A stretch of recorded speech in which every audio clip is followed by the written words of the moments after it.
कार्यक्रमका प्रमुख अतिथि नेपाली कांग्रेसका वरिष्ठ नेता पूर्व महामन्त्री आदरणीय कृष्ण प्रसाद सिटौलाज्यू, नेपाली कांग्रेसका केन्द्रीय सदस्य आदरणीय उमाकान्त चौधरीज्यू, आदरणीय प्रदीप पौडेलज्यू, माननीय भीमसेन दास प्रधानज्यू, पार्टीको अन्य विभिन्न जिम्मेवारी निर्वाह गरिराख्नुभएका नेतागण, उपस्थित सम्पूर्ण साथीहरू, यहाँहरू सबैलाई हार्दिक अभिवादन। जय नेपाल। नेपाली कांग्रेस क्षेत्र नम्बर 6 का सभापतिज्यू लगायत साथीहरूलाई आज पवित्र दिनमा यति महत्वपूर्ण कार्यक्रमको आयोजना गरेर सहभागी हुने अवसर दिनुभयो, हार्दिक कृतज्ञता ज्ञापन गर्छु। माघ 16 गते आज शहीद दिवस। म सम्पूर्ण वीर शहीदहरूलाई नमन गर्दै श्रद्धाको फूल अर्पण गर्न चाहन्छु। नेपोलियन बोनापार्टको एउटा भनाइ छ, मृत्युको आधारमा कोही पनि शहीद हुँदैन, मृत्युको कारण के हो त्यसको आधारमा कोही शहीद हो कि होइन भनेर उसको निर्धारण हुन्छ। नेपोलियन बोनापार्टहरूको युगमा शहीदको परिभाषा यसरी लगाइँदै गर्दा मृत्युको कारण ठिक थियो कि थिएन भनेर खोजिँदै गर्दा मृत्युको कारण यदि कुनै पनि राष्ट्रको सिमानाको लागि थियो, सिमाना तन्काउन होस् वा बचाउन होस् थियो भने उसलाई शहीद हुन योग्य ठानिन्थ्यो। युरोप मात्र होइन, हामी एसियामा हेर्न सक्छौं, अमेरिकामा हेर्न सक्छौं, थुप्रै ठाउँमा यसरी नै शहीदहरू बनेका छन्, शहीदहरूको परिभाषा बनाइएको छ। हाम्रो सन्दर्भ भने स्थिति त्यो रहेन। हाम्रो अगाडि 4 जना शहीदहरूको आज यहाँ तस्बिर छ। हाम्रो प्रेरणाको स्रोतलाई यहाँ राखेर आज हामी यो दिवस मनाउँदैछौँ। हामी 4 जना शहीदहरूले माघ 10 गतेदेखि 16 गतेसम्म 2007 सालमा शहादत प्राप्त गर्दै गर्दा होस् वा यसबाट प्रेरणा पाएर पछिल्लो समयसम्ममा हजारौं सपुतहरू जसलाई हामीले शहीद भनेर मानेका छौं, कसैले पनि शहादत दिएको नेपालको सीमाना रक्षाको लागि थिएन। हाम्रो सन्दर्भ नेपालको सीमानाका लागि थिएन। हामीसँग सीमाना थियो, तर त्यो सीमानाभित्र शासन गर्नेले तपाईं र मेरो सान मान सम्मान खोसेकोले त्यही सीमानाभित्र हाम्रो सम्मानको लागि हाम्रा सपुतहरूले आफ्नो जीवन शहादत गरे, जस्तो आज हामी शहीद भनेर भन्दछौं। पञ्चायतमा शहादत प्राप्त गर्ने होस् वा माओवादीको युद्धको बेलामा शहादत प्राप्त गर्ने होस्, सबै शहादत तपाईं र मेरो सम्मानको लागि थियो, तपाईं र मेरो शानको लागि थियो, तपाईं र मेरो उज्यालोका निम्ति थियो। थोरैलाई उज्यालो भएर पुग्दैन, उज्यालो सबैलाई चाहिन्छ भन्नका निम्ति थियो। तपाईं र मेरो स्वतन्त्रताको लागि थियो, तपाईं र मेरो समानताका लागि थियो। शहीद गंगालाल, धर्मभक्त दशरथ चन्द शुक्रराज त्यो दिन झुन्डिन वा गोली खान तयार नभएको भए आज रत्न पार्कमा न यो मञ्च बन्थ्यो, न तल तपाईँ बसेर थप्पडी बजाउन पाउनुहुन्थ्यो। तपाईँ र म आज उभिन पाएका छौं भने यस्ता सयौं सपुतहरूको रगतले त्यो आधार दिएको छ, त्यो प्रेरणा दिएको छ। 2007 सालमा आएको परिवर्तन पश्चात केही वर्षको संक्रमण पछाडि जब 2015 सालमा निर्वाचन भयो, त्यो निर्वाचन पछाडि जतिखेर पहिलो जननिर्वाचित सरकार बन्यो, त्यो सरकारले आफ्नो कार्यकाल पूरा गर्न पाएको भए, दरबारले अनावश्यक महत्वाकांक्षा नराखेको भए आज सायद नेपालमा संवैधानिक राजतन्त्र पनि रहन्थ्यो होला। आज हामीसँग 60 वर्षको संसदीय प्रजातन्त्रको इतिहास हुन्थ्यो। त्यो गरिबिलो इतिहास मात्र हुँदैन थियो, हामीसँग बलियो लोकतान्त्रिक चेतना हुन्थ्यो, संस्कार हुन्थ्यो र संस्थाहरू हुन्थ्यो। हामीसँग भर पर्ने अदालत हुन्थ्यो, हामीसँग राम्रा विश्वविद्यालयहरू हुन्थ्यो होला, हामीसँग लोकतान्त्रिक चेतना पनि हुन्थ्यो, त्यसलाई बोक्ने संस्थाहरू पनि हुन्थ्यो। दरबारको महत्वाकांक्षाले 30 वर्ष खेर गयो। अहिले पनि कहिलेकाहीँ साथीहरू कहीँ आएको युवाहरू घुमेको देख्छु, राजा आऊ देश बचाऊ, राजा आऊ देश बचाऊ भनेर भनेको देख्छु। 30 वर्ष दरबारले यही ठाउँबाट एकल शासन गर्ने मौका पायो। दरबारका विरुद्ध जो बोल्थ्यो उसलाई अराष्ट्रिय करार गरिन्थ्यो। हाम्रा कैयन साथीहरू मारिए। प्रतिपक्षविहीन राजनीति, 30 वर्षको स्थिरता, तर 30 वर्षपछि नेपालको अवस्था के रह्यो? नेपाल 2046 सालमा जनआन्दोलन हुँदै गर्दा नेपाल संसारकै सबैभन्दा गरिब देशमध्ये, संसारकै सबैभन्दा बढी विदेशी ऋण बोकेको देशमध्येको एउटा देश थियो। तब न जनता सडकमा ओर्लिए, तब न फेरि परिवर्तनको उद्घोष भयो। 46 साल पछाडि फेरि एउटा अवसर नेपालले पायो। गल्ती हामीले पनि गर्यौं, हामी पनि चुक्यौं। दरबारको फेरि षड्यन्त्र, माओवादीको अनावश्यक युद्धको दुस्साहस, यसले फेरि अर्को 10 वर्ष खेर गयो। 60-65 सालको आन्दोलन, त्यो आन्दोलनबाट आएको परिवर्तन, त्यसको व्यवस्थापन गर्न अर्को 10 वर्ष लाग्यो। र यत्रो लामो आरोह अवरोह पछाडि हामीले एउटा संविधान निर्माण गर्यौं। संविधान भनेको एउटा निर्जीव दस्तावेज मात्र होइन। अघि भीमसेन सरले संविधान देखाउनु भयो, यो संविधानमा हामी 600 मानिसले काम गरेका छौं हो। यो संविधान यो जनआन्दोलनसँग जोडिएको छ हो, तर यो संविधान त्यो जनआन्दोलनसँग मात्र जोडिएको छैन। यो संविधान यो 4 शहीदसँग पनि जोडिएको छ। यो संविधान तपाईँ हामीले नचिनेका अरू सयौं शहीदहरूसँग जोडिएको छ।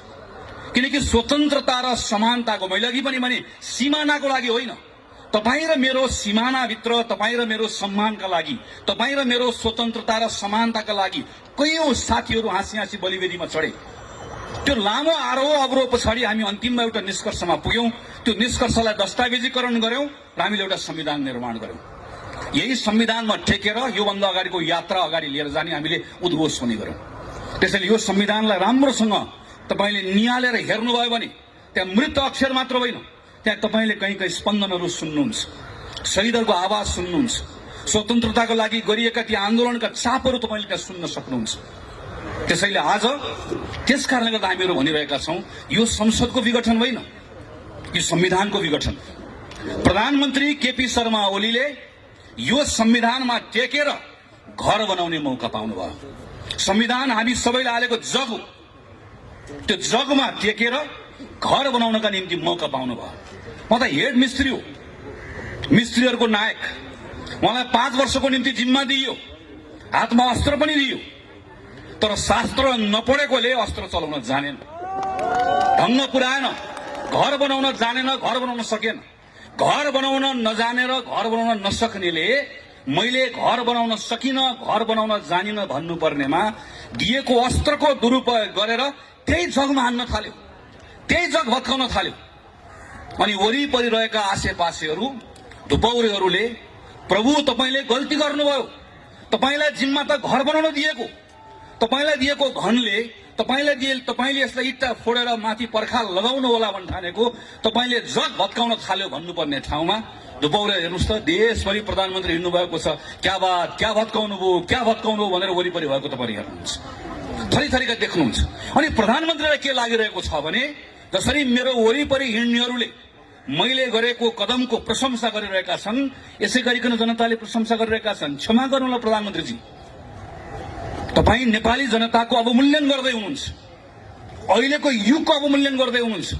केही वर्ष पछाडि जब तपाईं इतिहास बन्नुहुन्छ, त्यो बेलामा नेपाली जनताले तपाईलाई कसरी सम्झनेछन्, एक पटक आज राति बालवाटारमा सुत्दै गर्दा आँखा चिम्म गरेर एक पटक सोच्नुहोस्, तपाईलाई कसरी सम्झनेछ।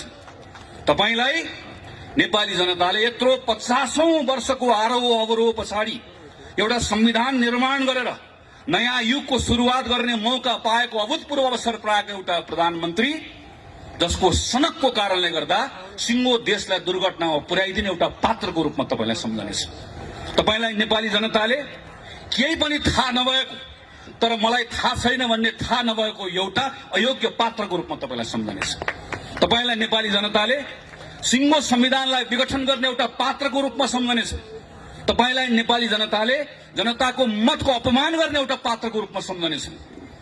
नेपालको इतिहासको पानाहरू लेख्दै गर्दा जनताको अधिकारको लागि लड्ने पात्रहरूको पानामा प्रधानमन्त्री केपी शर्मा ओलीको नाम लेखिने छैन। तपाईलाई कसैले पनि त्यो पाना पल्टाएर त्यहाँभित्र तपाईको नाम खोजे भने कसैले भेट्ने छैन। तपाईको नाम कहाँ लेखिनेछ?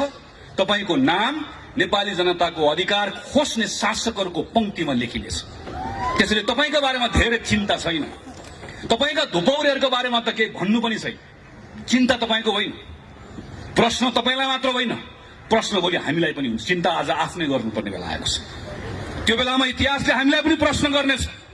त्यो बेलामा नेपाली कांग्रेस के गरिरहेको थियो भनेर प्रश्न गर्नेछ।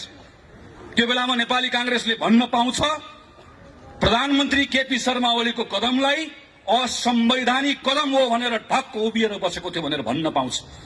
तर भन्न पाउने हक र अधिकारलाई हाम्रै केही साथीहरूले अल्मलाइदिनु भएको छ कि लड्डु कांग्रेसहरू मैदानमा आउनु भएको छ। यो हातमा पनि लड्डु, त्यो हातमा पनि लड्डु। लड्डु कांग्रेसहरूको कारणले गर्दा आज कांग्रेसमाथि नै प्रश्न उठेको छ।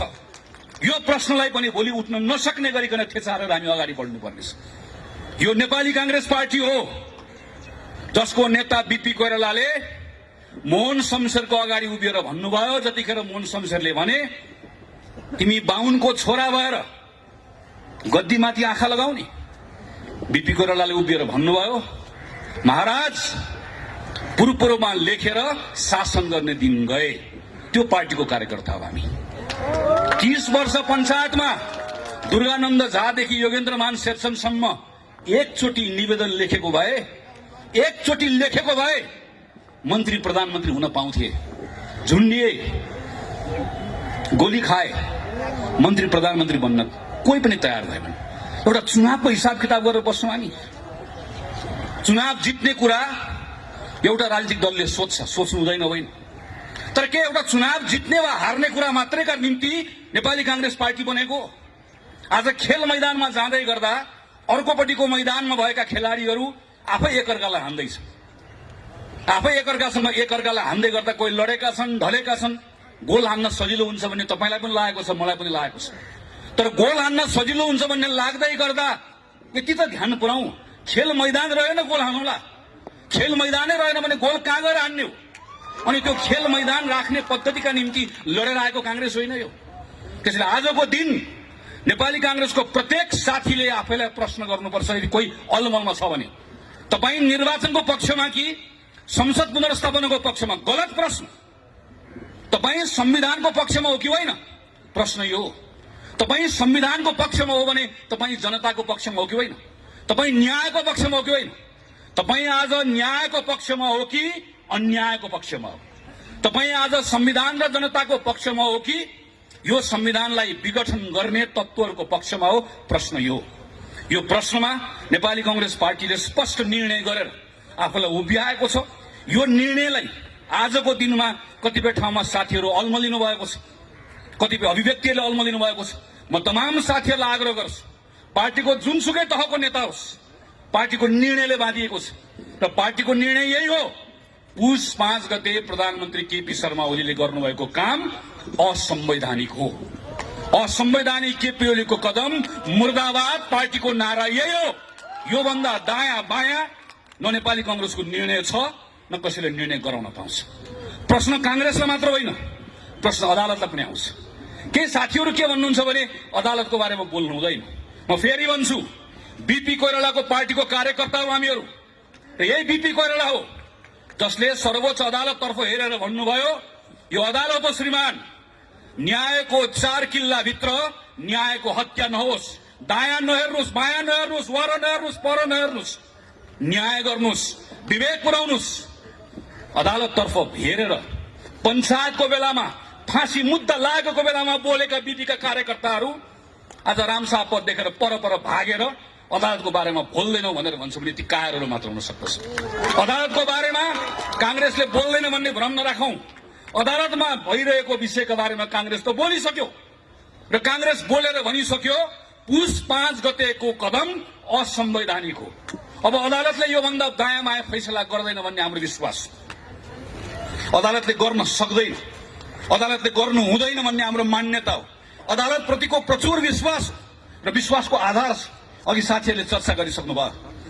यही संविधान सभामा हामीहरू काम गर्दै गर्दा आदरणीय नेता कृष्णप्रसाद सिटौलाको नेतृत्वमा मस्यौदा समितिभित्र काम गर्दै गर्दा त्यही संविधान सभाबाट लेखिने संविधानमा भएको नेपालका कम्युनिस्ट पार्टीका साथीहरूको प्रस्ताव थियो अदालतलाई संसद मातहत राख्नुपर्छ। प्रस्ताव थियो एउटा संसदीय समितिले अदालतलाई हेर्नुपर्छ। हामीले भने हुँदैन। अदालतको स्वतन्त्रताको पक्षमा हामी रोप्यौं। यही संसदले अदालतको सम्मान राख्यो। अब हामी चाहन्छौं अदालतले संसदको सम्मान राखोस्। श्रीमानहरूलाई हामीहरू भन्न चाहन्छौं, तपाईहरू संविधान पल्टाएर हेरिराख्नु भएको छ, हेर्ने त्यही नै हो। संविधानको अक्षरहरू पढिराख्नु भएको छ, धाराहरू पढिराख्नु भएको छ, पढ्ने त्यही नै हो। तर संविधानको धाराहरू, त्यो अक्षरहरू शून्यबाट आएका होइनन्। त्यसको सृजना कहाँबाट भयो? त्यो कहाँबाट आयो? कहाँबाट जन्मियो? त्यही संविधान सभाबाट जन्मियो। त्यो दुईटा संविधान सभामा काम गरेर आएको सदस्य हुँ म। पहिलो संविधान सभाको एउटा छलफल तिथि मिथि याद छ। म सुभाष निर्माणको कोठाभित्र भएका छलफलहरू अहिले पनि सम्झिरहेको छु। पहिलो संविधान सभाबाट संविधान बनेको भए आज नेपालमा संसदीय व्यवस्था रहने संविधानै बन्दैन थियो। त्यो यात्रा पार गरेर हामीहरू दोस्रो संविधान सभामा आयौं। एकातिर हामीलाई प्रत्यक्ष निर्वाचित कार्यकारी जस्तो भइदियोस् भन्ने चाहना, अर्कोतिर स्थिरता भइदियोस् भन्ने चाहना, तर अर्कोतिर संसदीय व्यवस्था पनि रहिदियोस्, नत्र भए नेपालको विविधताको प्रतिनिधित्व हुन सक्दैन भन्ने यथार्थको बोध। त्यसका बीचमा हामीले एउटा निर्णय गर्यौं। हामी संसदीय व्यवस्था राख्छौं, तर यस्तो संसदीय व्यवस्था राख्छौं जसमा हुने व्यवस्था न भूतो न भविष्य, संसारको कुनै पनि देशको संविधानमा नभएको व्यवस्था तपाई हाम्रो संविधानमा हामीले राखेका छौं।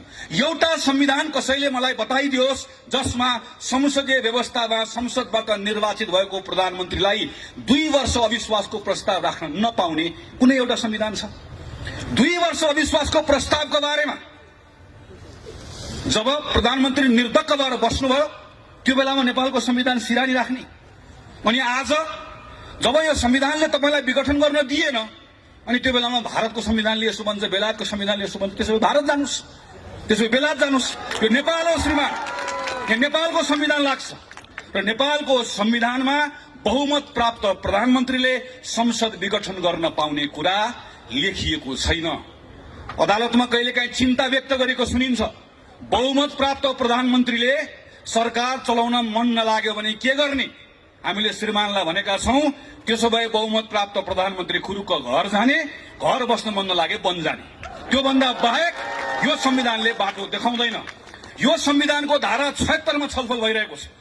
धारा 76 लेख्ने संविधानको मस्यौदा समितिको संयोजक यही हुनुहुन्छ, म त्यसको सदस्य। सम्माननीय अदालतका श्रीमानहरूलाई हामी भन्न चाहन्छौं, हामी जनताका प्रतिनिधि हौं। नजानेर नबुझेर धारा 1, 2, 3, 4, 5, 6, 7 लेखेको होइन। बहुमत प्राप्त प्रधानमन्त्रीले संसद भङ्ग गर्न पाउँछ भनेको भए, गर्न पाउँछ भन्ने लेख्नुपर्छ भनेको भए लेख्न नआउने हो, पढ्न नआउने हो। सरासर 2047 सालको संविधानको धारा 53 जस्तो बहुमत प्राप्त प्रधानमन्त्रीले संसद भङ्ग गर्न पाउने छ भनेर लेखिहाल्थ्यो। बहुमत प्राप्त प्रधानमन्त्रीले गर्न पाउँदैन भनेरै त्यस कारणले गर्दा गर्न नपाइने व्यवस्था गरे। यति कुरा प्रष्टसँग लेख्दै गर्दाखेरि पनि संविधानको व्याख्या गर्दै गर्दा तलमाथि हुन्छ भने प्रश्न उठ्छ श्रीमान, प्रश्न उठ्छ, जवाफ दिनुपर्ने हुन्छ। किनकि अदालतले पनि लेखेको कुरा व्याख्या गर्ने हो, काल्पनिक कुरा अदालतले पनि थप्न पाउँदैन। यो संविधानमा थपघट गर्न पाउने अधिकार अदालतले पनि छैन, लेखेको कुराको व्याख्या गर्ने मात्रै हो। यति मात्र होइन, तपाई प्रत्येक नेपाली नागरिकले यो कुरा मनन गर्नुपर्छ। प्रधानमन्त्री केपी शर्मा ओलीको विघटनको यो प्रस्ताव सदर हुने हो भने यो भन्दा ठूलो लोकतन्त्रमा जनताको निर्वाचनको अर्को अपमान हुन सक्दैन। हाम्रो संविधानमा त लेखिएको छैन। कहिलेकाहीँ के कुरा गरिन्छ भने संसारको विभिन्न संविधानमा भएको व्यवस्थाको कुरा गरिन्छ, संसदीय व्यवस्थाको कुरा गरिन्छ। हाम्रो संविधानमा नलेखेको तर संसदीय परम्पराको कसैले बहस गर्छ भने पनि एकपटक पल्टाएर हेरौं। एउटा संसद विघटन गरेको घटना कसैले मलाई बताइदियोस् जहाँको प्रधानमन्त्रीले के भन्छ भने यो संसदमा सम्पूर्ण रूपमा मेरो बहुमत थियो, संसदमा मलाई केही पनि समस्या भएको थिएन, तर राति सुतेको बिहान उठ्दै गर्दा भङ्ग गर्न मन लाग्यो, मैले भङ्ग गरिदिएँ। प्रधानमन्त्रीको पत्रले योभन्दा अरू केही भन्छ? तपाईले पत्र पढ्नु भएको छ एकपटक? प्रधानमन्त्री के भन्नुहुन्छ भने मलाई 2/3 बहुमत चाहियो, त्यस कारणले गर्दा मैले संसद भङ्ग गरिदिएँ। अब 2/3 बहुमत दिनुस्। त्यसपछि प्रधानमन्त्री के भन्नुहुन्छ भने 2/3 पुगेन, सम्पूर्ण चाहियो भन्नुहुन्छ। त्यो भन्न पाइने हो नि त। एउटा व्यवस्था कसैले देखाइदियोस्, एउटा अभ्यास देखाइदियोस् जहाँ संसदमा समस्या नरहिकन संसद विघटन भएको होस्। भएको छैन, कोही पनि हुँदैन। हाम्रोमा त पाइँदैन, पाइने ठाउँमा पनि हुँदैन। संसदमा समस्या आएपछि बल्ल संसद भङ्ग गर्ने अभ्यास संविधानमा व्यवस्था भएका देशहरूमा छ, हाम्रोमा त त्यो पनि छैन। त्यसैले हामी श्रीमानहरूतर्फ फर्केर भनिरहेका छौं, केही हेर्नु पर्दैन, हाम्रो संविधान मात्र हेर्दै हुन्छ।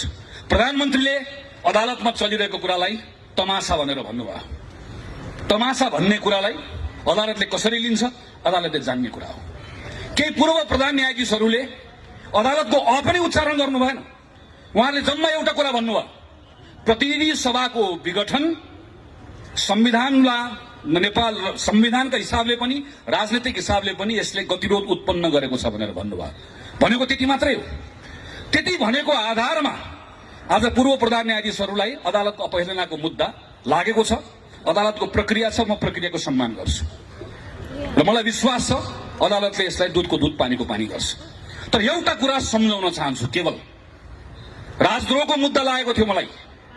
यही अगाडिपट्टि नागरिक आन्दोलन भएको थियो।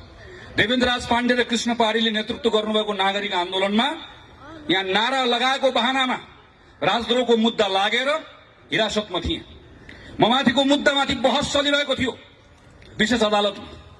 विशेष अदालतमा बहस चल्दै गर्दा थुप्रै युवा साथीहरू अदालतमा आउनुभयो। अदालतको परिसरमा छिर्नुभयो। तलबाट नारा लाग्न थाल्यो, ज्ञाने चोर देश छोड। र त्यही बेलामा मेरो पक्षमा बहस गर्दै गरेका वकिलहरूले भन्नुभयो, श्रीमान एकछिन म अदालतमा मौनता चाहन्छु। श्रीमान एकछिन कोही नबोलिदिनुहोस्। कोही बोलेनन्।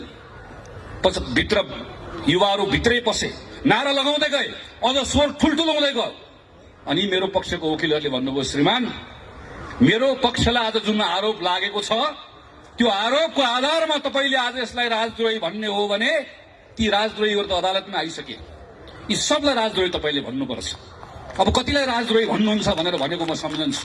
आज संविधानमा नलेखिएको संसद विघटन गरेको कुरा गलत हो भनेर कसैले भन्दै गर्दा, नेपालको प्रधानमन्त्रीले विधिको शासनमा विश्वास गर्नुहुन्न, सेटिङको शासनमा विश्वास गर्नुहुन्छ भनेर कसैले भन्दै गर्दा अदालतको अपहेलनाको मुद्दा लाग्छ भने अपहेलनाको मुद्दा हामी सबैलाई लगाइयो श्रीमान। हामी सबैले त मुद्दा खेप्न तयार छौँ। न्यायको पक्षमा बोल्दै गर्दा अदालतको अपमान हुँदैन। हामी अदालतको मान बढाउन चाहन्छौँ, अदालतको शान बढाउन चाहन्छौँ। सर्वोच्च अदालत भन्ने नाम संविधानले दिएको, तर सर्वोच्च अदालतप्रतिको सर्वोच्च विश्वास अदालतले आर्जन गर्नुपर्छ। न्यायबाट आर्जन गर्नुपर्छ, फैसलाबाट आर्जन गर्नुपर्छ, न्याय गरेको देखिनुपर्छ। त्यसका निम्ति हामीहरू बोलिरहेका छौँ। कतिपय साथीहरू भन्नुहुन्छ आज हामी नेपाल कम्युनिस्ट पार्टी दुईटा हुँदै गर्दा कुनै एउटाको पक्षमा नबोलौँ, कुनै अर्कोको पक्षमा नबोलौँ। मलाई यसमा अल्मलिनु पर्ने कारण केही पनि छ भन्ने लाग्दैन। कम्युनिस्ट पार्टीका साथीहरू दुईतिर अहिले फर्केर बस्नु भएको छ। एउटाले एउटाको वस्त्र उतार्नुहुन्छ र ल भन्नुहुन्छ, ल आज मैले उतारिदिएँ। अर्कोले भन्नुहुन्छ उसले एउटा उतार्यो मैले दुईटा उतारिदिएँ। उतार्दा उतार्दै केही दिनपछि दुवै थरीहरू सर्वाङ्ग नाङ्गिसके पछाडि तपाईँ हामीले कोहीले पनि उहाँहरूलाई हेर्न सक्दैन।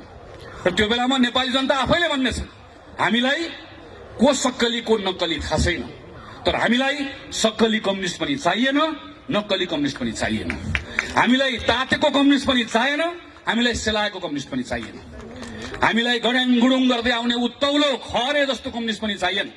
हामीलाई जमेर गनाएको पोखरी जस्तो गनाएको कम्युनिस्ट पनि चाहिएन। हामीलाई यो पनि चाहिएन, हामीलाई त्यो पनि चाहिएन। नेपाली जनता आफैले भन्नेछन्। हामी यहाँ छौँ भनेर लेखेर बस्नुभएका साथीहरूलाई नेपाली जनता आफैले प्रश्न गरिरहेका छन्। हिजो नेपाली कंग्रेसका साथीहरू संसदमा सडकमा राष्ट्रपति रानी जस्तो हुन खोजिबक्स्यो भनेर भन्दै गर्दा तपाईहरू कहाँ हुनुहुन्थ्यो? हिजो संसदमा उपसभामुख पनि चाहियो, होइन भने संवैधानिक परिषदमा प्रधानमन्त्रीले दादागिरी गर्नुहुन्छ भन्दै गर्दा तपाईहरू कहाँ हुनुहुन्थ्यो? हिजो निर्वाचन आयोगमा स्वतन्त्र मान्छे लिएर जाउँ भन्दै गर्दा तपाईहरू कहाँ हुनुहुन्थ्यो? आज चुनाव चिन्ह मलाई दियो, म यहाँ छु भन्दै गर्दा तपाईहरू कहाँ हुनुहुन्थ्यो भन्ने प्रश्न तपाईँ हामीले गर्नु पर्दैन। आम जनताले गरिरहेको प्रश्न छ। हामी यसमा अल्मलिनु पनि पर्दैन, किनकि आजको मूल प्रश्न यो होइन। आजको मूल प्रश्न संविधान माथि भएको घात हो। आजको मूल प्रश्न संविधान विघटन गरिएको विषय हो। आजको मूल प्रश्न संविधानलाई ट्र्याकमा फर्काउने कुरा हो। आजको मूल प्रश्न व्यवस्था जोगाउने कुरा हो। म खास गरिकन नौजवान साथीहरूलाई म अनुरोध गर्न चाहन्छु। 48 सालमा 9 कक्षामा पढ्थे, 46 सालको बेलामा प्रदीपजी हामीहरू एउटै विद्यालयमा भक्क स्कुल पढ्दै थियौँ। ठुलो परिवर्तन भयो। परिवर्तनपछि सब ठिकठाक हुन्छ भन्ने लाग्यो। धेरै कुरा भनेको जस्तो भएन। माओवादी आयो, बन्दुक बोकेर आयो, व्यवस्था बदल्छु भनेर आयो, दरबार आयो, व्यवस्था बदल्छु भनेर आयो।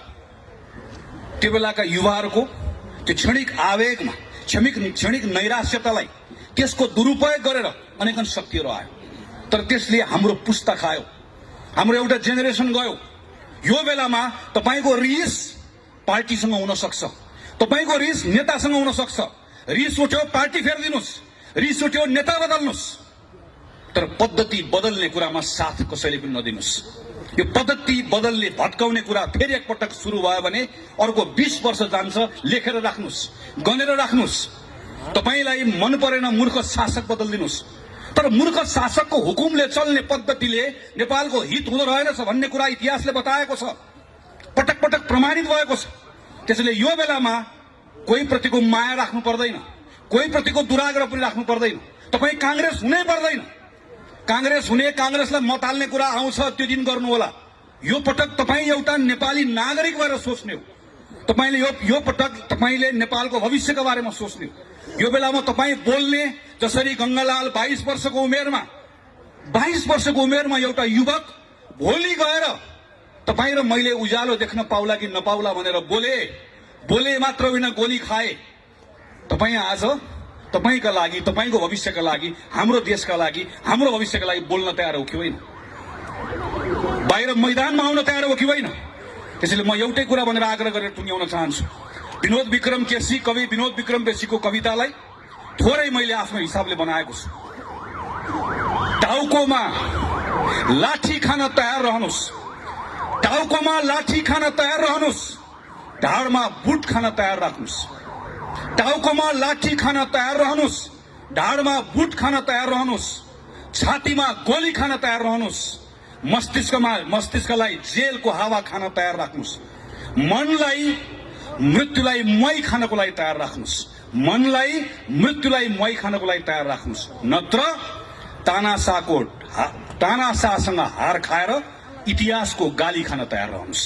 इतिहासको गाली खाने हो वा लड्ने हो आफ्नो हकका लागि, आफ्नो अधिकारका लागि। आज शहीद दिवसमा त्यही भएर मैदानमा आएको। संकल्प गर्ने हो कि होइन? बोल्ने हो कि होइन?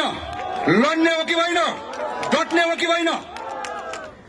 त्यही साहसका साथ, संकल्पका साथ देशभरिका साथीहरू उठ्नुहुन्छ भन्ने विश्वास गर्दै मेरो कुरा टुङ्ग्याउँछु। धन्यवाद, नमस्कार, जय नेपाल।